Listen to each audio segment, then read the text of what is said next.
Honours প্রথম বর্ষ ভর্তি পরীক্ষা শেষে তোমরা প্রথম দ্বিতীয় ধাপে যারা চান্স পাও নাই তারা রিলিজ স্লিপে আবেদন করার জন্য দীর্ঘ অপেক্ষা করছে এবং অনেকের জন্য তর্স হচ্ছে না, মনে হচ্ছে কালকে আবেদন শুরু হলে কালকে আমি আবেদন করে পরশুদিন কলেজে ভর্তি হয়ে যাব।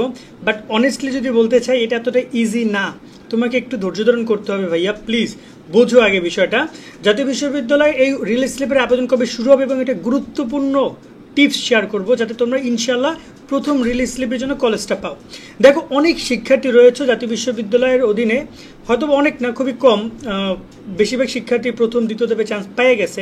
বাট রিলিজ স্লিপের ক্ষেত্রে অনেক শিক্ষার্থী অপেক্ষা করছে এবং সবাই চাচ্ছে যেন দ্বিতীয় রিলিজ স্লিপ পর্যন্ত না যায়, আমি প্রথম রিলিজ স্লিপে চান্স পাই।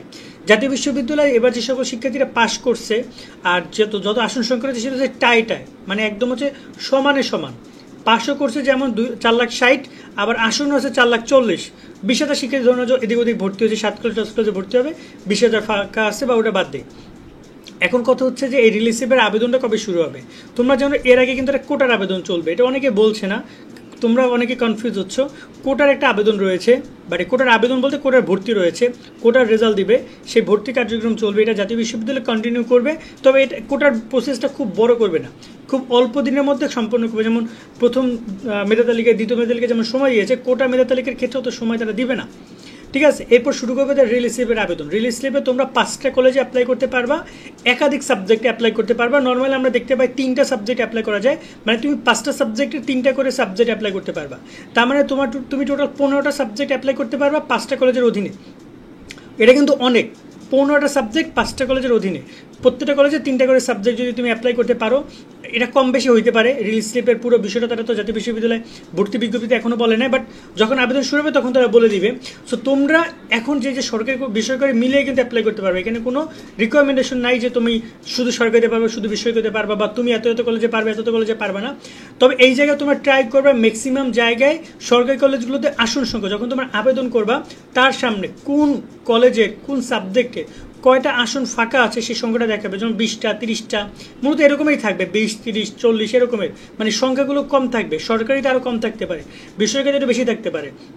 সো তোমরা যখন অ্যাপ্লাই করবার চেষ্টা করবে মিনিমাম 2টা সরকারি কলেজ রাখার। যদি তোমার সরকারি কলেজের পরে খুব আশা থেকেই থাকে, তবে ভালো অন্তপক্ষে 40-50টা বা 20টা আসন আছে সেরকমের দেখে 2টা সরকারি কলেজে কয়েকটা সাবজেক্ট সেখানে তুমি ঢুকাও, আর বাকি 3টা চেষ্টা করে 50-এর উপরে যেন আসন সংখ্যা ফাঁকা থাকে, সেগুলোতে তুমি বেসরকারি কলেজগুলো রাখো, বাকি 3টা কলেজ। আর যদি তোমার সরকারি কলেজ নিয়ে কোনো টেনশন না থাকে যে আপাতত বেসরকারি কলেজে পড়বো, যদি পড়তেই পারছি না, একটা বছর গ্যাপ চলে যাচ্ছে, তাহলে বলবো তুমি সবগুলো বেসরকারি কলেজ রাখো, কারণ বেসরকারি কলেজে তুমি অনেক চান্স পেতে পারো। এবং চেষ্টা করবা আসন সংখ্যা যে ডিপার্টমেন্টগুলোতে তুমি অ্যাপ্লাই করছো সেগুলোর জন্য আসন সংখ্যা একটু বেশি থাকে।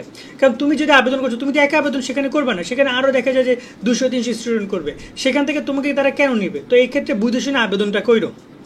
আবার যারা প্রথম রিলিজ স্লিপে চান্স পাবে না তারা আবার সেম প্রসেসে দ্বিতীয় রিলিজ স্লিপে অ্যাপ্লাই করতে পারবা। আবেদন কবে শুরু হবে এই প্রসঙ্গে যদি বলতে চাই, এখন পর্যন্ত এরকম কোনো ফিক্সড ডেট তারা জানায়নি।